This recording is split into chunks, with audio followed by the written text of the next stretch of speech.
Salut à tous et bienvenue sur FinanceSphere. Ça y est, on est déjà au mois d'août. Dans cette vidéo, on va faire un point complet sur l'environnement macroéconomique et sur la saisonnalité des marchés financiers pour ce mois d'août. Et sur cette base, on va décortiquer ensemble la situation actuelle du Bitcoin. Commençons par le contexte macro. Comme je vous le disais dans la dernière vidéo, l'économie se trouve actuellement dans la quatrième phase du cycle, la phase de surchauffe.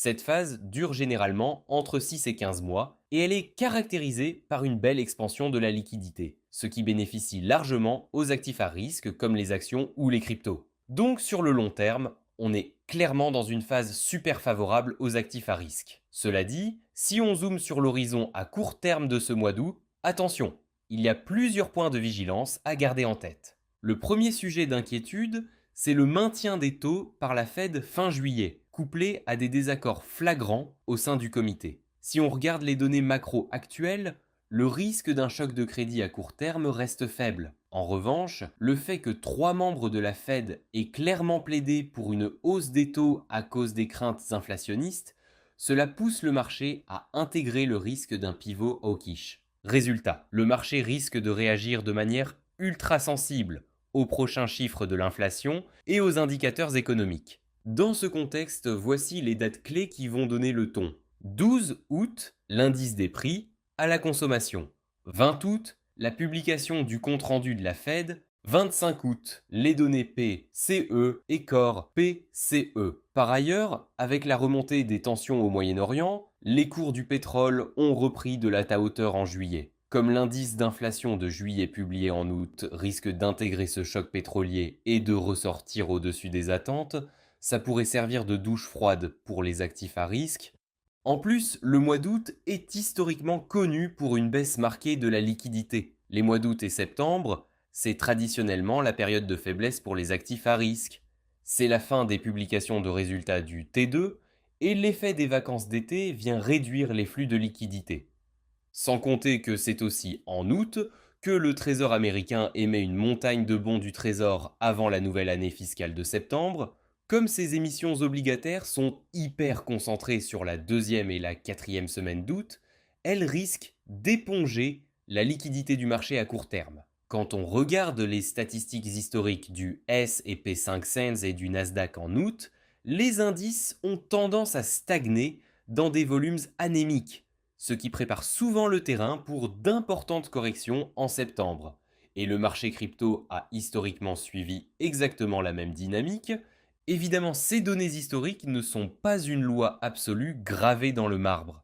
Néanmoins, pour optimiser votre ratio de réussite et maximiser vos probabilités, il est indispensable de prendre en compte ces effets de saisonnalité. Gardons maintenant un œil sur la M2 mondiale, l'indicateur phare pour mesurer la liquidité globale.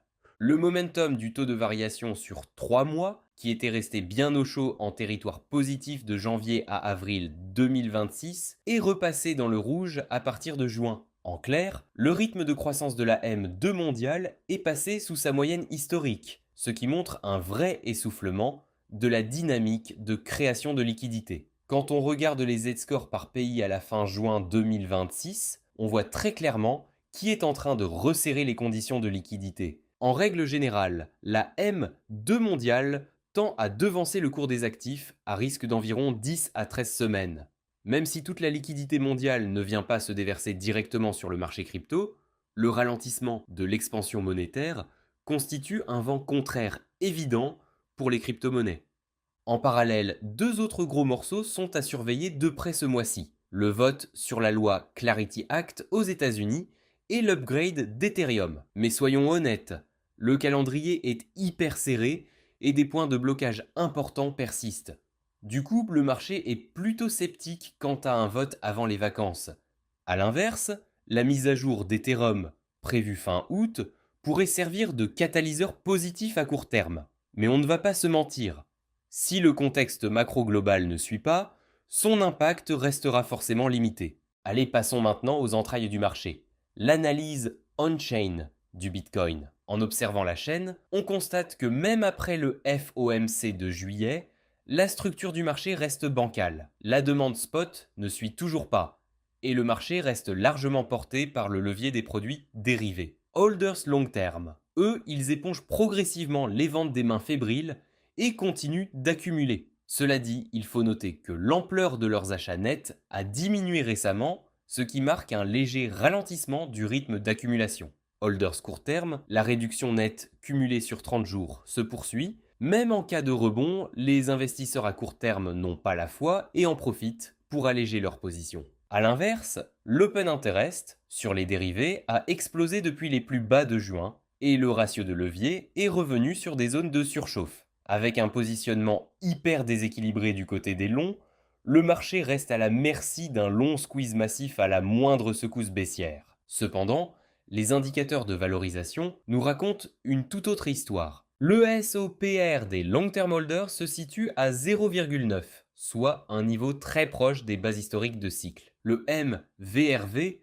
tourne autour de 1,2, frôlant la zone de sous-évaluation située vers 1,0. Le PUL multiple qui mesure la rentabilité des mineurs pointe à 0,7, flirtant lui aussi avec des niveaux de bottom. Côté coût de production du Bitcoin, le coût d'électricité seul se situe autour de 42,5 000 $, tandis que le coût de production total, incluant les frais annexes et opérationnels, oscille entre 62,5 000 $ et 63,5 000 $.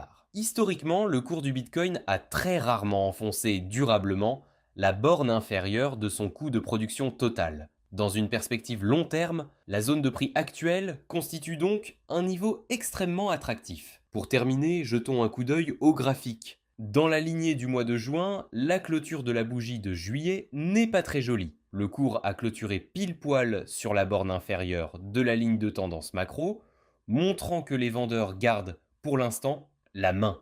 Graphique hebdomadaire. C'est un peu plus encourageant ici. On observe une divergence haussière et le cours se maintient au-dessus de la moyenne mobile 200 semaines MM200. Comme lors des cycles précédents, on n'est pas à l'abri d'une mèche de fake-out vers la MM 240 semaines pour former un point bas solide. Cependant, pour valider un vrai retournement de tendance, le prix devra impérativement casser et clôturer au-dessus de la MM 20 semaines dans la zone des 69 à 70 000 $.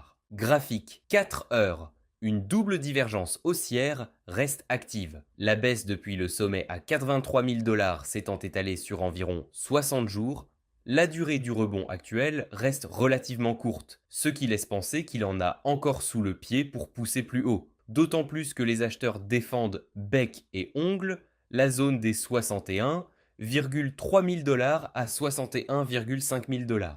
Si ce niveau tient, on peut viser un bon rebond technique à court terme. Bref, pour résumer tout ça, les mois d'août et septembre risquent d'être secoués par des turbulences ou par une phase de consolidation latérale assez monotone à cause d'une liquidité macro molle et d'une saisonnalité défavorable. Actuellement, la pression vendeuse ralentit, mais le marché manque encore d'un vrai flux acheteur au spot pour lancer le vrai signal de retournement. Néanmoins, pour ceux qui visent le long terme, les niveaux actuels restent de superbes zones pour accumuler sereinement via une stratégie de DCA. Entre les institutionnels qui préparent le lancement de produits de crédit adossés aux cryptos et la mise en place progressive des cadres réglementaires, le marché crypto continue de gagner en maturité au sein de la sphère institutionnelle. Ne vous laissez pas déstabiliser par le bruit à court terme et gardez le cap sur votre plan. Voilà pour l'analyse du jour. Si cette vidéo vous a apporté de la valeur, n'hésitez pas à lâcher un gros pouce bleu et à vous abonner à la chaîne. Merci infiniment pour votre fidélité et je vous dis à très vite pour la prochaine vidéo.